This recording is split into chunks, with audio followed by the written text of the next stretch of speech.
அனைவருக்கும் வணக்கம். Jai Bala YouTube channel சார்பாக உங்கள் அன்புடன் வரவேற்கிறேன். ஜெய் பாலா ஜெய் பாலா ஜெய் பாலா.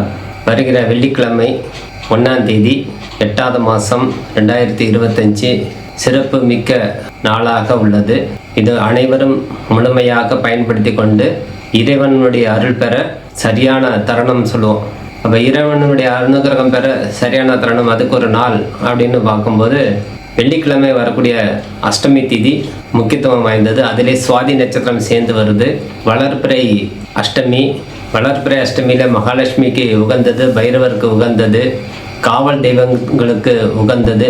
நரசிம்மர் அப்படிங்கும்போது அது உக்ரம், பெருமாளுடைய அனுகிரகம், லட்சுமி நரசிம்ம வழிபாடு இதெல்லாம் செய்யும்போது நம்மளுக்கு என்ன வேண்டுமோ அது கிடைக்கும். காலையில் வெள்ளிக்கிழமை மகாலட்சுமி பூஜை நண்பகல் செய்யலாம். சுக்கிரஹோரையில் செய்கிறது இன்னும் சிறப்பு மிக்கது. அல்லது மாலை பொழுது நேரத்தில் வீட்டில் குத்து விளக்கு ஏற்றி மகாலட்சுமி படம் வைத்து பால் பாயசம் கேசரி போன்றவற்றை வைத்து தேங்காய் பழம் முதலியவை வைத்து அர்ச்சனை செய்து உங்களால் தெரிஞ்ச ஸ்லோகம், பாட்டு, போற்றி, அஷ்டோத்திரம், சகசரநாமம் ஏதேனும் ஒன்றை பாராயணம் செய்து அந்த மகாலட்சுமி பூஜை செய்து கொள்ளும்போது, இல்லத்திலே செய்து கொள்ளும்போது கூட உங்களுக்கு நன்மை நடக்கும். ஆலயத்தில் கண்டிப்பாக தவறாமல் இன்றைய தினம் போய் வழிபாடு செய்து கொள்ளவும். இந்த வெள்ளிக்கிழமை பெருமாள் கோயில் போய் லட்சுமி தாயாருக்கும் பெருமாளுக்கும் அர்ச்சனை, துளசியால் அர்ச்சனை செய்து கொள்வதும், மகாலட்சுமிக்கு தாமரை பூவால் அர்ச்சனை செய்து கொள்ளும் போது சகல ஐஸ்வர்யங்கள் பெருக்கும். பெருமாளுக்கு உகந்தது துளசியும் தாமரையும், பத்மாபாதம் சொல்வது பேர், பத்ம கமலம். அப்போ தாமரை பெருமாளுக்கும் மகாலட்சுமிக்கும் அன்றைய தினம் சாத்தி துளசியோட அர்ச்சனை செய்து கொள்ளும் போது உங்களுக்கு குடும்பத்தில் ஏற்படக்கூடிய அனைத்து விடையான கஷ்டங்களை நிவர்த்தியாகும். தரித்திரம் இருந்தால் அது நிவர்த்தியாகும். துஷ்ட கிரகம் இருந்தாலும் அது நிவர்த்தியாகும். இந்த லட்சுமி கடாட்சம் பெறதுக்கு பல வழிகள் உண்டு. அந்த பல வழிகள் இன்றைய தினம் ஏற்படக்கூடிய வழிபாடு எல்லையில்லாத பலன் கொடுக்கும். அன்றைய தினம் முழுவதுமாகவே கூட பூஜையில் ஈடுபடலாம். லட்சுமி சகஸ்ரநாமம் பாராயணம் தெரிஞ்சவங்க பாராயணம் செல்லலாம். அஷ்டோத்திரம் தெரிஞ்சவங்க அஷ்டோத்திரம் சொல்லலாம். சகஸ்ரநாமம் நாமவழிகளாக சொல்லிட்டே வரலாம். லட்சுமி நரசிம்மரை போய் வழிபாடு செய்து கொள்ளும்போது அந்தந்த ஊர்களில் இருக்கக்கூடிய நரசிம்மரை போய் சிறப்பு பூஜைகள் எல்லாம் செய்து கொள்ளணும். பல வகையெல்லாம் வைத்து அர்ச்சனை செய்து கொள்ளும்போது உங்களுக்கு நிறைய கஷ்டங்கள் இருக்கும், அதெல்லாம் நிவர்த்தி பண்ணிவிடுவார். அது இல்லாமல் உங்களுக்கு செல்வங்கள், ஐஸ்வர்யங்கள் பெருகும். லட்சுமி தாயாரை மனதார தொழுது பூஜை செய்து கொள்ளும்போது உங்களுக்கு எல்லை இல்லாத பலன் அமைகிறதுக்கு இது ஒரு தருணம். ஆகவே இன்றைய தினம் இது செய்ய மறக்காமல் செய்து கொள்ளுங்க. திதி என்பதால் ஆகவே மாலை பொழுது இருந்தாலும் நிவர்த்தி ஆகும். ஐஸ்வர்யம் பெருகும். என்ன நம்மளுக்கு கொடுத்துருக்காங்க கர்மா, அதை நிவர்த்தி பண்ணணும். அதை கொடுக்கக்கூடிய தோஷம் சொல்லுது. அப்போ அந்த ஒரு தோஷம் கொடுத்துருக்காங்க, அந்த சாபத்தை நம்ம நிவர்த்தி செய்கிறதுக்கு உண்டான தருணத்தை நம்ம வழிமுறை பின்பற்ற வேண்டும். அதுக்காண்டி அந்த காலத்துல எல்லாம் தீர்த்த யாத்திரை சென்று வாருங்கள் அப்படிம்பாங்க. ஒரு தம்பதிகள் கஷ்டத்தோடு இருக்காங்க அவங்களுக்கு அப்படின்னா, ரொம்ப துன்பத்தில் அனுபவிக்கிறாங்கன்னா தீர்த்த யாத்திரை போயிட்டு வருவாங்க. தீர்த்த யாத்திரைன்னா நிறைய குளம், ஆறு, கடல் சார்ந்த இடத்துல போய் நீராடி அதுக்கப்புறம் அந்த சுவாமியை தரிசனம் செய்யணும். அதிலே நம்ம முக்கியமாக கங்கா, யமுனா, கோதாவரி, சரஸ்வதி, தாமிரபரணி போன்ற இடத்தில் போய் நீராடி அந்தந்த மூர்த்திகளை போய் தரிசனம் செய்யும் போது பாவங்கள் நிவர்த்தி பண்ணுது. ஆகவே இது போன்ற வழிபாடுகள் அன்றைய தினம் இருந்தது. ஆகவே இந்த காலத்தில் நம்ம செய்து கொள்ள வேண்டிய வழிபாடு மட்டுமே. ஆகவே தவறாமல் இன்றைய தினம் கண்டிப்பாக லட்சுமி நரசிம்மரை வழிபாடும் வீட்டில் மகாலட்சுமி பூஜையை செய்து கொள்ளும்போது உங்களுக்கு குடும்பத்தில் இருக்கக்கூடிய அனைத்து தரித்திரங்கள் நிவர்த்தியாகி வளமான வாழ்க்கை அமையணும். நம்ம வளமான வாழ்க்கைங்கிற நம்ம தான் அமைத்து கொள்ளணும், யார் அமைத்து கொடுக்க போகிறது அல்ல. ஆகவே நம்மளே அந்த முயற்சியோடு போய் அந்தந்த பூஜைகள் செய்து கொள்ளும்போது நம்மளுக்கு நன்மை நடக்கும்.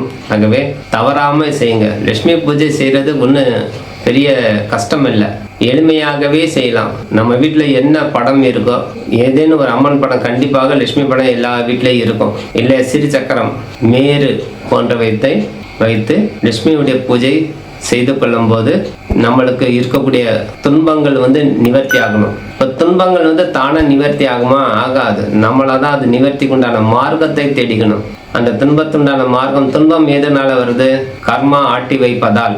கர்மா ஆட்டி வைக்கும்போது அந்த துன்பத்தை நம்ம கண்டிப்பாக அனுபவித்தே ஆகணும். ஆகவே அந்த கர்மாவை நம்ம முழுமையாக நிவர்த்தி செய்த ஒவ்வொரு நேரத்தில் வரக்கூடிய இந்த சிறப்பு மிக்க வழிபாடுகள் தவறாம செய்து கொள்ளும் போது நம்ம அந்த துன்பத்திலிருந்து விடுபடுதலை செய்து இந்த கர்மாவை குறைவாகவே வேலை செய்து நம்ம முத்தி நிலைக்கு கூட கொண்டு போயிடும். அது பேர் தான் சரணாகதி. சரணாகதி அடையணும். தெய்வத்துக்கிட்ட போய் ஐயா நீ தான் கதி, எல்லாம் என்னுடைய கஷ்டங்கள், என்னுடைய துன்பங்கள், என்னுடைய கர்மாக்கள் அனைத்தும் உன்கிட்ட ஒப்படைக்கிறேன் அப்படி சொல்லி அவன்கிட்ட சரணம் அடைஞ்சிடணும். நம்ம ஒரு மனிதனாக வாழ வைத்து கொண்டே இருப்பார் இறைவன். ஆனால் நம்ம இப்பிறவில் செய்த முப்பிறவில் செய்த முன்னோர்கள் செய்த கர்மா நம்மளுக்கு அது தொடர்ச்சியாக வரும், ஆனால் குறைவாகவே இருக்கும். ஆகவே தவறாமல் போய் இன்றைய தினம் நரசிம்மரையும் மகாலட்சுமி தாயாரையும் பைரவரை மனதார வழிபாடு செய்து கொண்டு அந்தந்த ஊர்களில் இருக்கக்கூடிய கடல் சார்ந்த கோயிலும் மலை சார்ந்த கோயிலுக்கும் முக்கியத்துவம் கொடுக்கக்கூடியது இந்த பாரத தேசமே. ஆகவே அதை பாரத கண்டம் சொல்கிறோம். இந்த பாரத கண்டத்தில் நம்ம வாழக்கூடிய தன்மையில் நம்ம சொல்லுவாங்க, பெரியவர்கள் ஏற்கனவே சொல்லி நிறைய நீங்கள் காணொலியில் பார்த்துருப்பாங்க. எந்த பிறவி எந்த நாட்டில் எடுத்தாலும் இந்தியாவில் பிறக்கிறது சிறப்பு, அதில் தமிழ்நாட்டில் பிறப்பது இன்னும் புண்ணியம் செய்தவங்க அப்படின்னு சொல்லுவாங்க. எதுக்குன்னா அனைத்து வழிபாடுக்கு அனைத்து பாவங்கள் நிவர்த்தி செய்து கொள்ளக்கூடிய மார்க்கத்தை இந்த தமிழ்நாட்டில் உண்டு மற்ற தேசத்தோட. அதனால் எல்லா ஊர்லேருந்து தமிழ்நாட்டில் வாழக்கூடிய தன்மை, எல்லாரும் தமிழ்நாட்டில் பரிகாரம் செய்து கொள்ளக்கூடிய தன்மை உண்டாகுது. மற்ற வெளிநாடுலலாம் அதெல்லாம் கிடையாது. அவங்களுக்கு ஒன்றே குலம் ஒருவனே தெய்வம் அப்படிங்கிற மாதிரி தான். ஒன்று முஸ்லீம், இல்லைன்னா கிறிஸ்டின். முஸ்லீம் நாடு, கிறிஸ்டின் நாடு, இல்லை ஒரு சில இடத்துல இரண்டும் கலந்து இருக்கும். இருப்பினும் இந்த நாடு அப்படிங்கும்போது முஸ்லீம் நாடு கிறிஸ்டின் நாடுன்னு பிரித்து பேசக்கூடிய அளவுக்கு அந்த தன்மை, அதுவும் ஒன்றே குலம் ஒருவனே தெய்வம் அப்படிங்கிறது இது. ஆனால் நம்மளுடைய பாரத தேசத்தில் அப்படி இல்லை. பாரத தேசத்தில் நம்மளுக்கு எல்லா தன்மையும் உண்டு. மகான்கள் வழிபாடு, ரிஷிகள் வழிபாடு, சித்தர்கள் வழிபாடு, தெய்வ வழிபாடு, முன்னோர்கள் வழிபாடுங்கிற பல வகையில் வழிபாடுகள் செய்து கொண்டு இருக்கிறோம். ஏன்னா இந்த ஜீவன், இந்த பிறவி அப்படின்னு வரும்போது இந்த பிறவியில இருந்து நம்ம முத்தி நிலை அடையிறதுக்கு உண்டான மார்க்கத்தை உருவாக்கக்கூடிய நாடு ஊர் அப்படின்னு பார்த்தா தமிழ்நாடுவே. ஆகவே தமிழ்நாட்டில் எண்ணற்ற மகான்கள் வாழ்ந்திருக்காங்க. எங்கெங்கேயோ இருந்த நபர்கள், வெளிநாட்டில் இருந்தக்கூடிய நபர்கள், வெளி மாநிலத்தில் இருந்தக்கூடிய நபர்கள் அனைத்தும் தமிழ்நாட்டில் பூஜை புனஸ்காரங்கள்லாம் செய்து முத்தி நிலை அடைந்திருக்காங்க.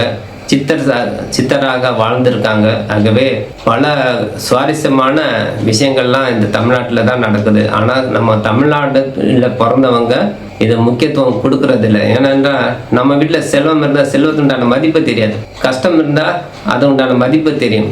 அதே போல் தான் நம்மளுடைய மகிமை நம்மளுக்கு அறியக்கூடிய தன்மை உருவாகலை. இன்னொருத்தன் செய்ததே பார்த்து நம்ம பெருமை கொள்கிறோம். நம்ம என்ன பெருமையாக செய்தோம், நம்மளுக்கு ஏன் பாராட்டலை அப்படிங்கிறது நினைக்கிறேன். இதுக்கு உதாரணம், ஒரு நடிகர் நடிக்கிறாருன்னா அதுக்கு பாராட்டுறோம். அந்த நடிப்பை நம்மளுக்கு ஏன் வரலன்னு நம்ம யோசிக்கிறது இல்லை. அந்த பாட்டு பாடுறது, பாட்டு நல்லா இருக்க ரசிக்கிறோம். அந்த பாட்டையே நம்மளால பாட முடியல. அந்த தன்மை உருவாக்கணும். ஆகவே எல்லாரும் எல்லாம் பெற்று வாழ முடியாது இந்த லோகத்துல. கடவுள் ஒவ்வொரு ஆளுக்கும் ஒவ்வொரு தன்மை கொடுத்திருக்கிறார். ஒவ்வொரு தொழில் ஒவ்வொரு ரூபத்துல ஒவ்வொரு நபருக்கு அது உருவாக்கிட்டு வரும்போது இதெல்லாம் நம்மளுக்கு ஒரு வழிபாடுக்கு முக்கியத்துவம் கொடுத்து தெய்வ நிலை அடையிறதுக்கு உண்டான மார்க்கத்தை தமிழ்நாட்டிலே அதிலே பல ஆலயத்தில் கொடுத்துருக்காங்க. பல நூற்றுக்கணக்கான ஆலயம் அப்படின்னு சொல்ல முடியாது, தமிழ்நாட்டில் ஆயிரக்கணக்கான ஆலயம் உண்டு. பாடல் பெற்ற ஸ்தலம் எடுத்துட்டாலே 108 திவ்ய தேசம், 272 சிவாலயம், அத்தனை புகழ்பெற்ற தேசமாக நம்ம பாரத தேசம் உண்டு. ஆகவே இன்றைய தினம் அஷ்டமி சேர்ந்து வரவங்களால நீங்கள் வழிபாடு தவறாமல் செய்து வரும்போது உங்களுக்கு காலப்போக்கில் கஷ்டங்கள் நிவர்த்தி ஆகி எல்லா வளம் பெற்று வாழ எல்லாம் வல்ல நரசிம்ம பெருமானையும் பைரவர் பெருமானையும் என்னுடைய பாலத்திற்கு மனதார வேண்டி விடைபெறுகிறேன். நன்றி, வணக்கம்.